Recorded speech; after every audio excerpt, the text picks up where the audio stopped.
Hello, friends. It is Wednesday today, and that makes today the 11th of June.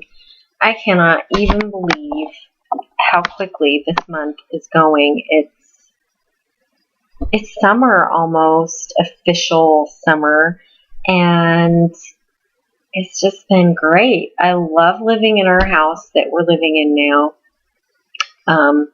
Spend a lot of time in the yard and just doing things with the puppies, and even though there are more stairs here, I'm getting to the point where I don't even pay attention to walking up the stairs like a normal person. I just go up and I'm not breathless, and any aches and pains that I have are pretty minimal. So what I wanted to talk to you about today on today's blog, and what I will be writing about over on my blog, Leslie's Cancer Confessions, is that I have hair, and cancer chemo changes hair. When I initially had my diagnosis of breast cancer in 2001, I did go bald on the chemo cocktail that I was on, and my hair came back slightly wavy.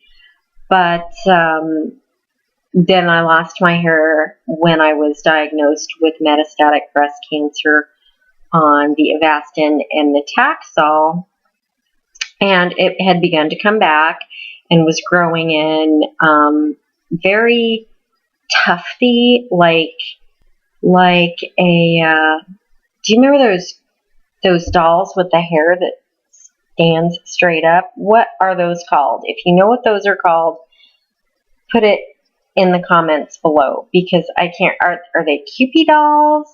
I don't think that's what they were. Anyway, my hair grew back looking like that.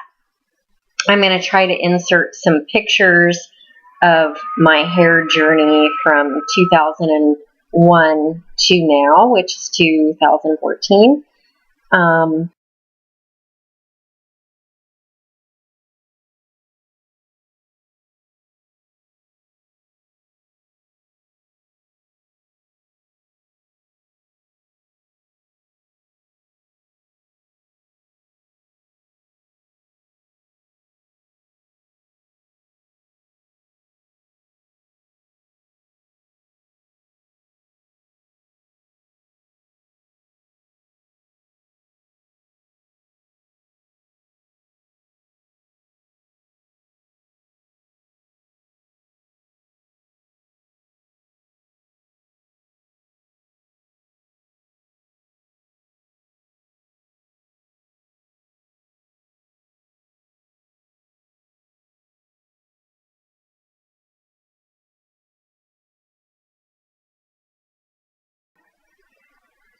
It's gone from being straight and needing to be permed to having a curl or body or life, because it's very fine, to coming back slightly wavy and looking good. And then when I left, we moved from Texas to Colorado, and then I went back to Texas.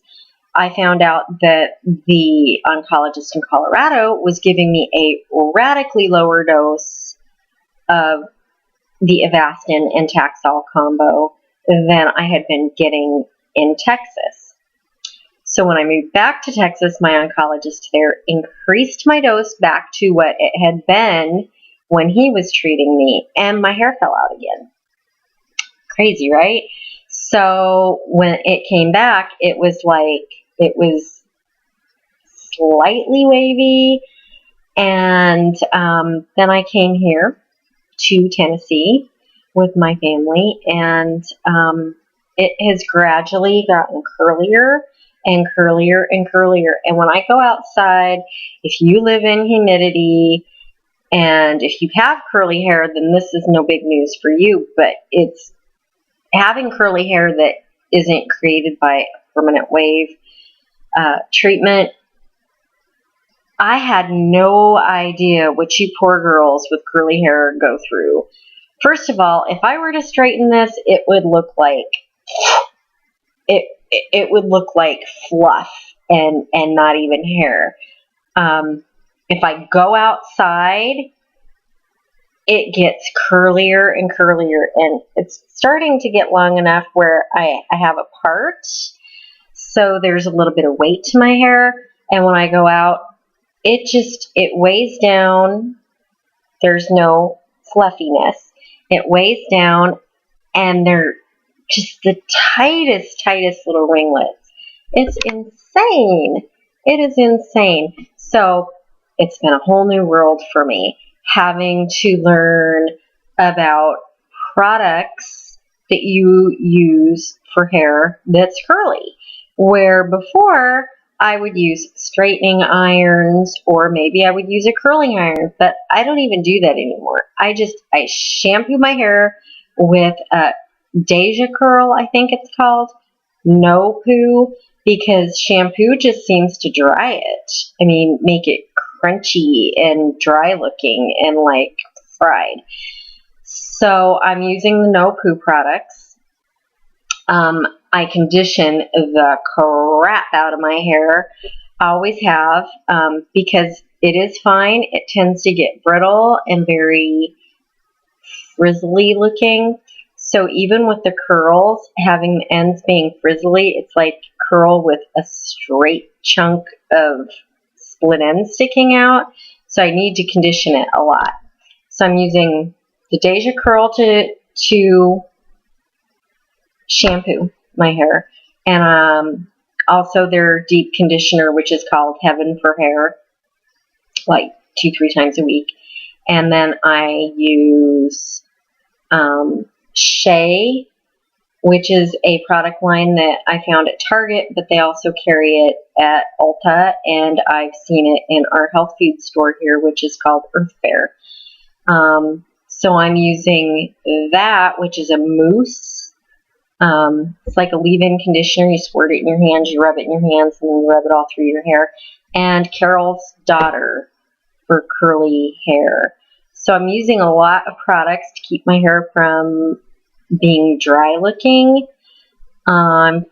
It's pretty long. I mean, it's that long if it were straight, but it looks a lot shorter than it is because the curl pulls it tight. So I have not had a haircut since a year ago in May, and that haircut was my infamous shaving my hair video, because it was just all coming out from my returning to Texas and increasing my dose of Avastin and Taxol.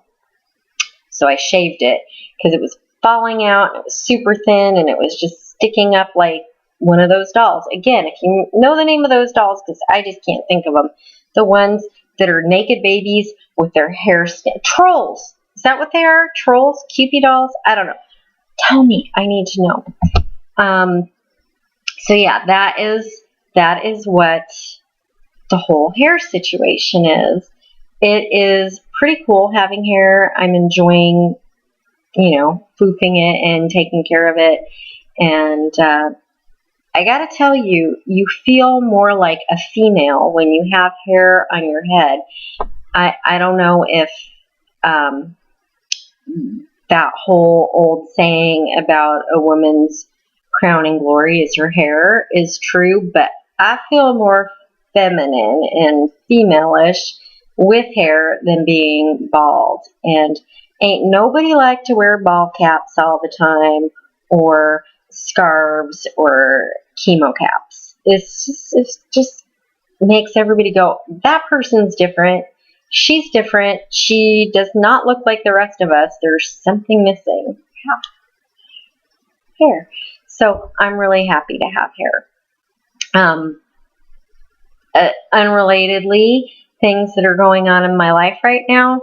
Well, it's June, so it's summer, and I'm spending a lot of time outside. My family and I still take frequent hikes. It's been 2 weeks since we've been on a hike. Doing the normal housewifey type stuff. dishes, laundry, sweeping. Excuse me, I burped. I know I'm not supposed to vacuum, but I do, and it's not like this motion. I hold the handle and I walk forward, and then I'll walk back. So I'm not doing that stressing out my arm thing that the doctors are all concerned about, that range of motion possibly causing fractures. So I have adapted. I have learned ways to cope with having this illness. So I do all those normal things. And in addition to that, I want to briefly derail my conversation and talk to you about fear and how fear holds you back from doing things. And I think a lot of women, and I'm sure men do too, but I'm a woman, so I'm speaking about women. I think a lot of women probably allow fear and anxiety to hold them back from doing things. And honestly, having made myself do things that I was fearful to do or anxious about doing, I have no regrets about doing any of them. A story comes to mind. In like 1999, we were part of a home team at Fellowship Church in Grapevine, Texas. It was an awesome home team of people who were involved in a motorcycle ministry that we were helpful in forming this group. It was formed by one person, but we were like, hey, how can we help? And my husband, Mo, who was into riding motorcycles at the time, and myself joined. So that's the background. Oh, it just started to rain. Can you see that? So if you hear a sound in the background of me telling this story that sounds like a really loud air conditioner, it's not an air conditioner. It's the rain right outside these windows. So anyway, we became part of this ministry, and this ministry decided to form its own home team, which is a group of people who meet and do Bible study. And we would meet like 2 weekends a month, and then in addition to those, we had rides every other weekend. So it seems that we were seeing these folks every single weekend of the month in some form or another, either on motorcycle rides or at our Bible study. And then, of course, we saw them also at church. So we became quite a family. Now, here is where the fear and anxiety come in. And this is just an example of one thing that could have held me back. They threw a Christmas party, the people who formed this ministry, the Fellowship Riders. And as far as social level, Mo and I we're middle class. These people were like not even in the upper middle class. They were like wealthy. I was self-conscious about the difference in our social levels and freaked out the day of the party because nothing I owned did I deem worthy. And I felt that whatever I wore, I was going to be judged for not being classy enough or sophisticated enough. And I was like, well, we can't afford for me to buy something new. And nothing I have is good enough, so I'm just not going to go. I'm not going to go. And I cried, and my husband was like, come on, these people, they're Christians, they're Christ followers, they're part of our group, we become a family, this is a Christmas party, let's just go.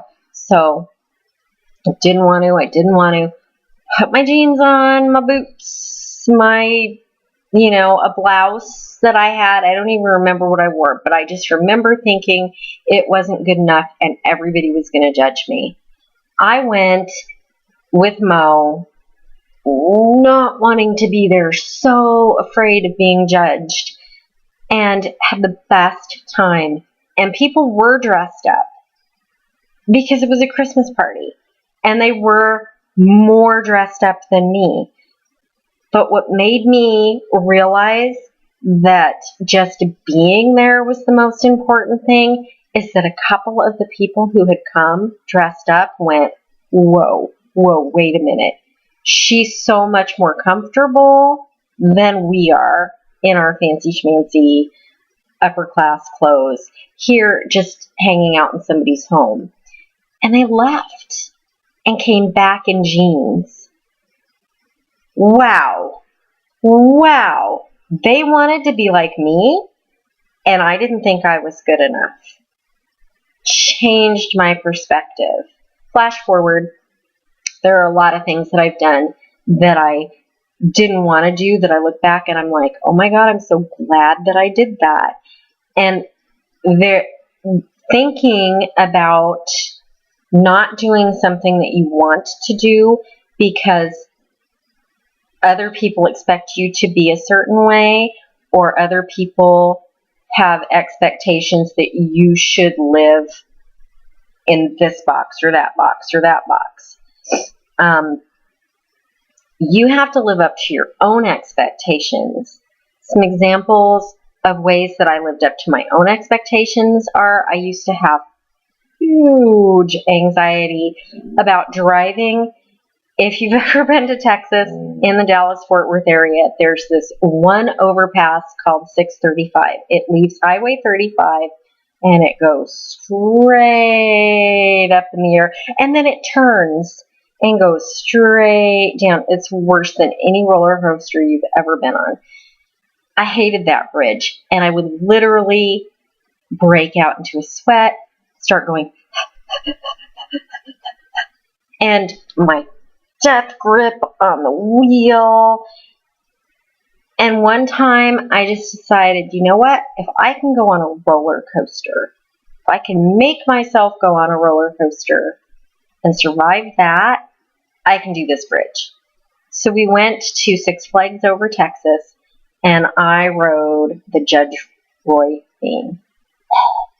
That thing is so scary. I screamed and I screamed and I screamed, and I held the thing, the little handrail in front of me, but I did it.